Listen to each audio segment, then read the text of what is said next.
Welcome to Wrestle Capsule.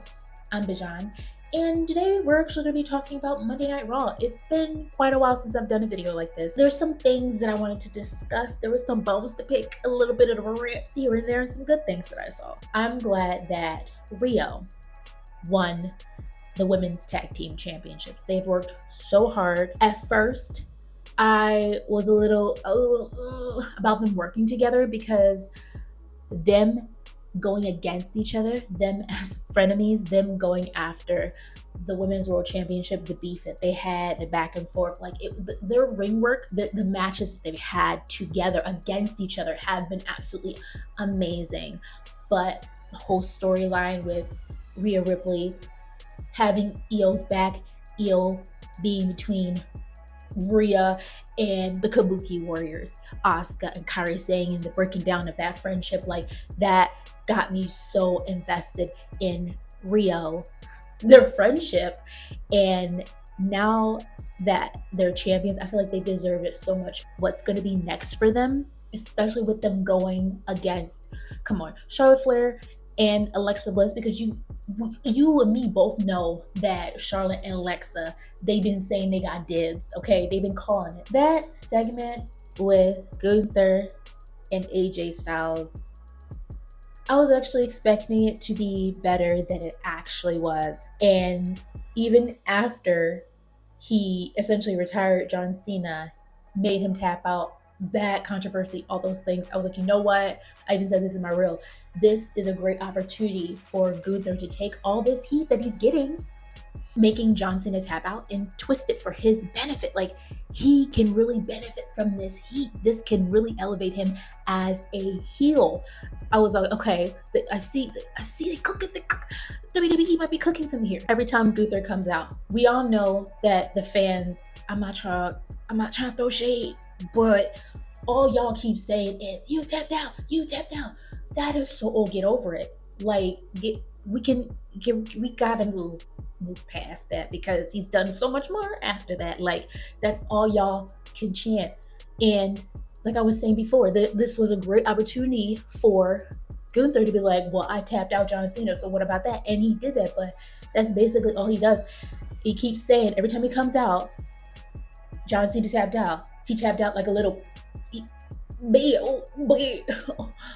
basketball. I'm not gonna say the word, but beyond that word, female dog. He keeps saying it.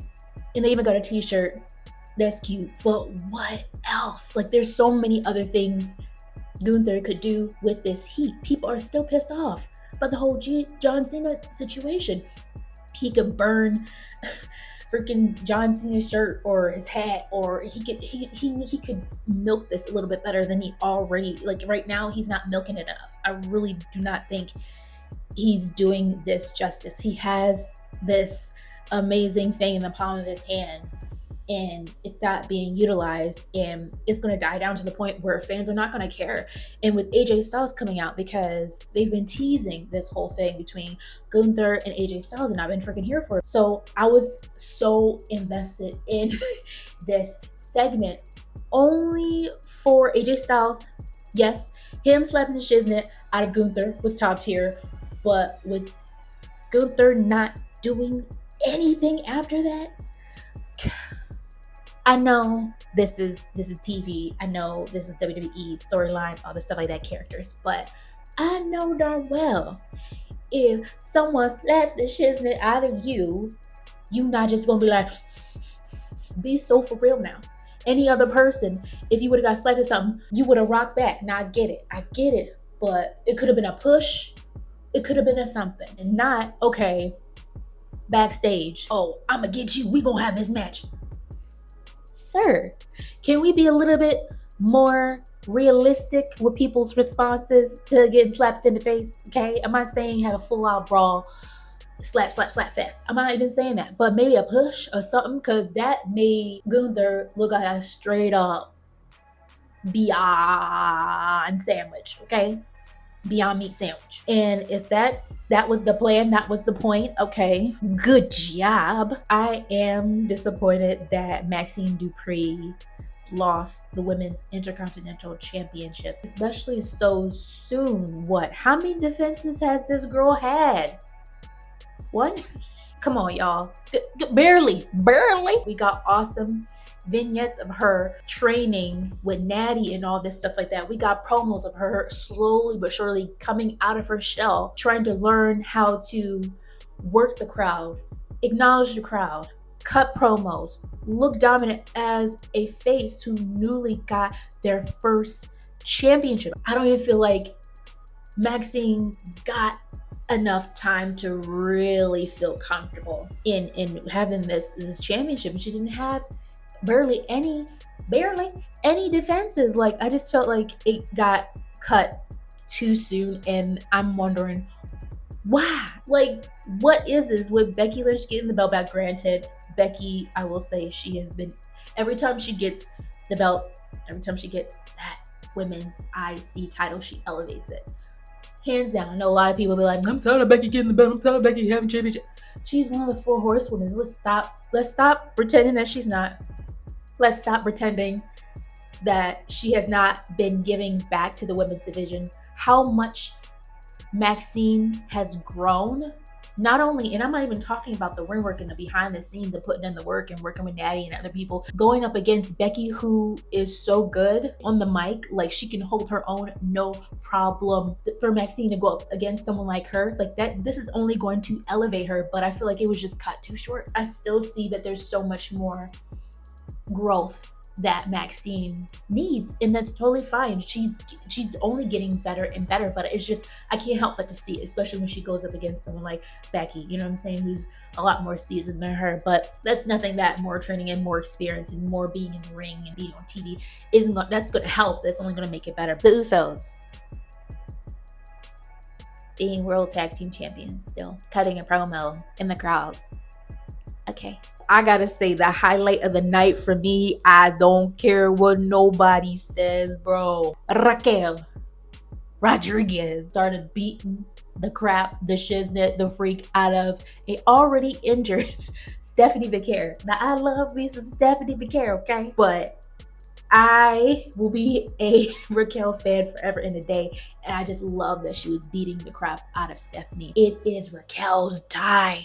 It is her time. It's been her time. I do not have to stress enough on this channel how much I cannot wait for her to be Women's World Champion. She's the queen of Women's Tag Team Championess, okay? But I'm talking about singles champion, okay? I cannot wait until Raquel gets that, and I love that she was able to show that dominance. But not only did she attack her in the ring, but she went forth and decided, oh, I'm gonna get some more. I did not have enough.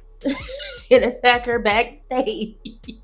For someone who has recently come back, and this was basically like her first match from being out in injury, Liv Morgan didn't do half bad. And then when you're wrestling someone like Lyra Valkyria, who chef's kiss, this was only gonna help her. Only thing I could think about with this was Bayley. I know I talk about this, and I can't, and I will not stop talking about this, but this whole thing with Bayley, I just want girl to keep doing the back and forth, like, yo, I'm going through it, I'm evil, no, I'm nice, no, I'm evil, no, I'm not. She gotta get slapped, she gotta get pushed, she gotta get triggered or something in order for her to flip the switch and get it going.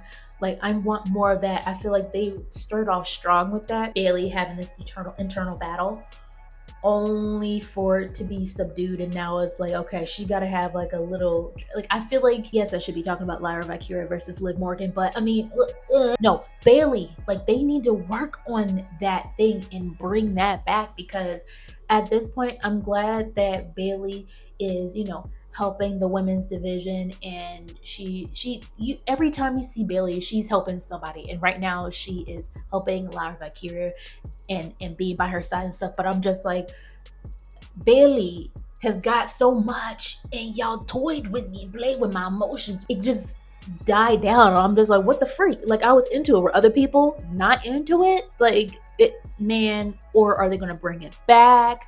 Like, how long is Bayley and Lyra going to be on the same page? Like, is there going to be some communication breaking down or something? Because if that is what's in the future, then I will continue on this ride. But If not, then I'm just like, what the freak? What was that? That was just so good, only for it to be like, yes, but everybody on Monday Night Raw up into the main event lost their belt. Maxxine lost the IC title. Kabuki Warriors lost the Tag Team Championship. So I was expecting Bron Breakker was going to win and CM Punk was going to lose the World Heavyweight Championship, but they did. He retained, and I mean, I'm glad that he did retain, but I'm surprised about it. Eventually, I do look forward to Bron Breakker being champion, but for now, like, I mean, hey, keep it going. Make freaking Bron Breakker even more pissed. The run-ins with the Vision coming in interfering was, dare I say, unnecessary, because the beef, yes, the beef between CM Punk and Bron Breakker, they had built it up. Me personally, I thought they built it up so well that I didn't even think they needed that interference. But I'm glad that CM Punk had backup, because of course the Vision gonna come out of nowhere. But you got Penta, you got Rey Mysterio, and then you got Dragon Lee coming out for support. Like, CM Punk got backup. Like, I'm here for it. Like, yes, I'm glad he wasn't out there freaking by himself. But I'm just like, Bron, I don't think he needed that, but I guess he did because he lost. Get it, they heels, you know, they be trying to cheat and stuff like that. But I don't think the match even needed that. And besides the botch, the big old botch, Bron Breakker, that whole thing, I actually enjoyed the match. I really did. And those near falls had me shook because I was just like, wait a minute, like, is Bron about to get this? I really do want to see gold in the Vision, with all of the talk, the stuff they talk, with all of the conniving and the tomfoolery. You got the tribal thief up in there. You got Austin Theory, Logan Paul. You got all them Johns up in there. So guys, let me know what you thought about Monday Night Raw. Don't forget to like, comment, and subscribe for more episodes. Thank you guys so much for watching. And let me know if you want me to do more of these type videos again or not. Signing off. Bye.